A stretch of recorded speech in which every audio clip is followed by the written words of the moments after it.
I actually went on to date every race of woman, and I think that's important to do in America because this is the United States. It's diverse, it's the home of McDonald's, Happy Meals, collect the whole set.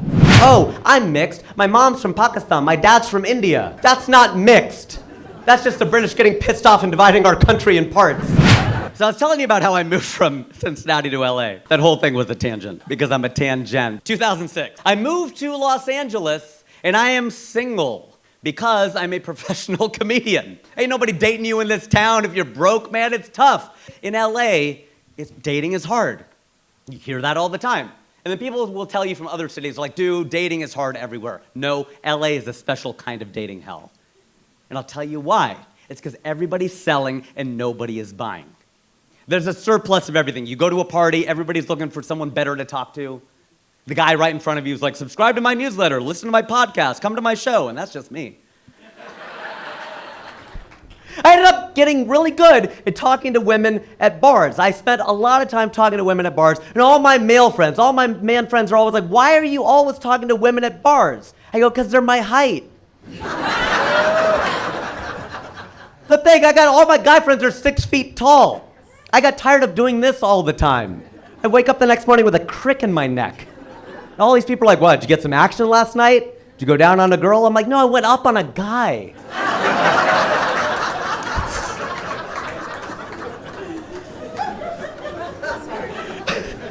I actually went on to date every race of woman, and I think that's important to do in America because this is the United States. It's diverse, it's the home of McDonald's, Happy Meals, collect the whole set.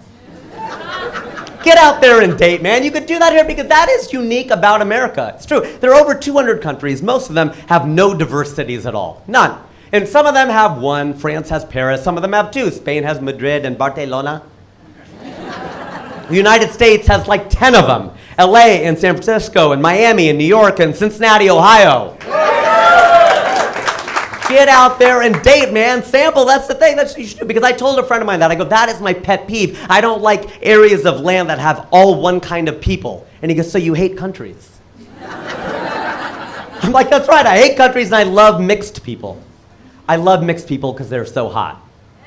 It's true, right? And a friend of mine tried to get in on that recently. She goes, oh, I'm mixed. My mom's from Pakistan. My dad's from India. That's not mixed. That's just the British getting pissed off and dividing our country in parts. Can't use that to book more commercials. People are like, oh, my mom's from Vermont, my dad's from New Hampshire, I'm mixed. No, you're super white. That's not a thing. But some of my friends are very specific and very particular about the kind of women they say they date. They say they date only black women, they date only brown women, they date only white women. To me, ladies, you're all beautiful. I mean, the pretty ones. Well, some people say that's mean. I'm like, okay, first of all, I'm kidding. Second of all, I don't make the rules.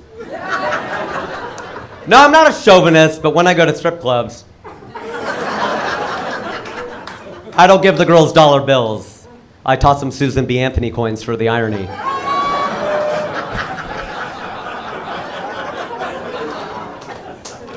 I actually met my wife on OkCupid.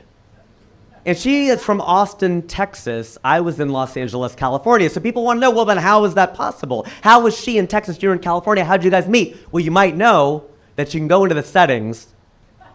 It's amazing how much of my life is dictated by settings. And change the radius of people who are looking for you.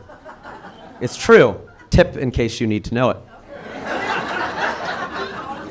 5 miles, 25 miles, 250 miles, desperate. Mine was set to desperate. I was almost 40 and age is not just a number, all right? I was like, let's go. And I'm so proud to tell you that we brought our first child into the world. His name is Naveen. And in Hindi, that means new. So I guess we're gonna have to rename him every year. But it was the only name on which Harsha and I agreed. Because it's hard. Indian male names are hard. Indian male names are like penises. I really only like my own.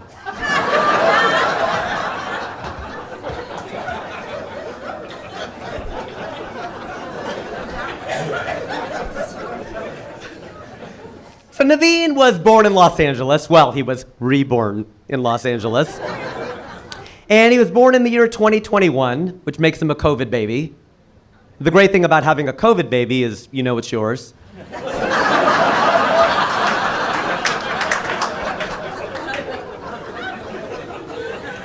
Although we had a lot of Amazon deliveries, so who knows? What can Brown do for you? Maybe we found out. I don't know. Because this was during the pandy, the pandy, I love my abbreviations.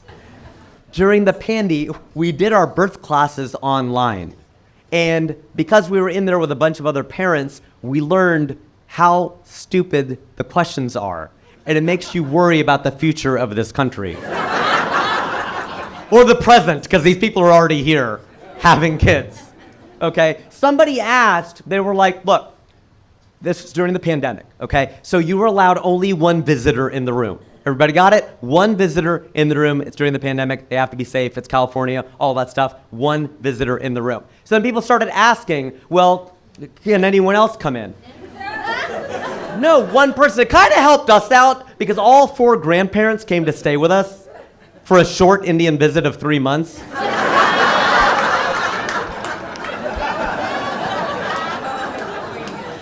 A friend of mine asked me, he goes, are you coming to the point where you're ready for them to leave? I'm like, no, don't say that. We're well past that point. 4 grandparents, 3 months, you do the math. I'm Indian, I'll do the math, okay? And the reason is, because I'm Indian, we can't ask them to leave. We're not white. Then my friend Rob, over in Indiana, he was like, his mother-in-law came to stay for a long white visit of 5 days. On Sunday, it snows. And she goes, maybe I'll fly out on Monday. He goes, you're leaving today. I don't care if I have to shovel the runway. You're going. Try saying that to an Indian mother-in-law and see how long you live. So kind of help me out, because God forbid they'd allow 2 visitors in the room. Which grandparent was going to go? That was a reality show I did not want to watch. I'm going, I'm the dad, Amazon deliveries notwithstanding. And so I'm going in. And then people are mad. They're pissed off because their grandparents came to town and they wanted to come in. And so they type and they yell into the computer and they're just like, oh, well, does the doctor count as a visitor? No, the doctor doesn't count. She's at work. She's not just hanging out with us. Do the nurses count? Any nurses here? Any Filipinos or Malayalis? Okay. That's the thing, though. Like, no, of course, they're at work. So just be a smartass. I type in, does the baby count as a visitor?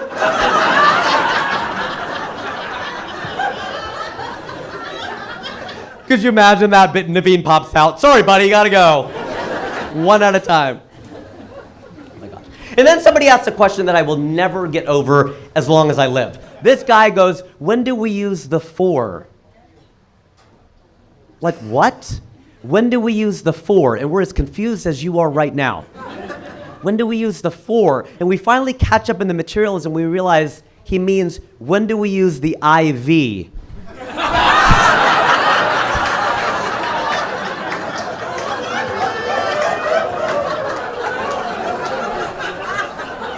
Who defaults to Roman numerals? The guy who names the Super Bowls? Like, well, what are you doing? Eventually, we found out that Naveen's blood type is B positive, and as Asian parents, that's the last B plus we let him get. But in this day and age of modern technology, it was great seeing the child develop in the womb. That's a really cool thing, because of tech, you get to actually see the child develop. You see the little fingers, little toes, you see the head, you see that spine. And it's great when you see that spine, because you know he's not going to be a Republican.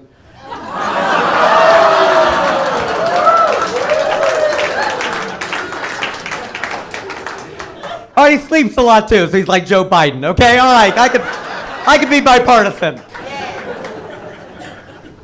I'll leave you with this.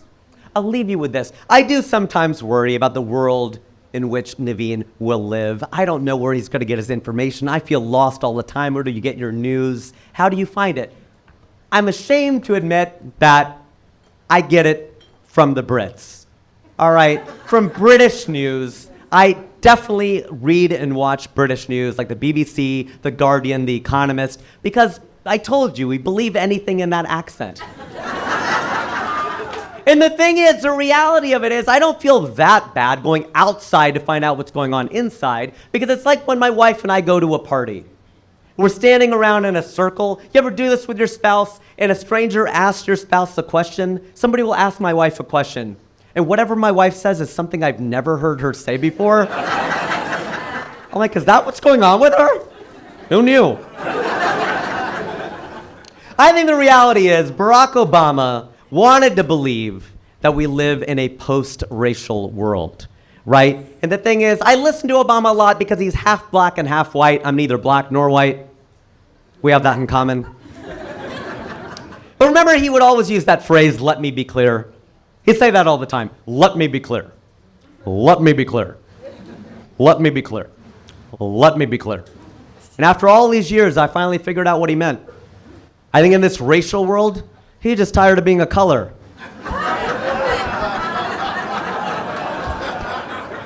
Like, dear Lord, I don't want to be black. I don't want to be white. Let me be clear. And I got to clear out. You guys have been a lot of fun.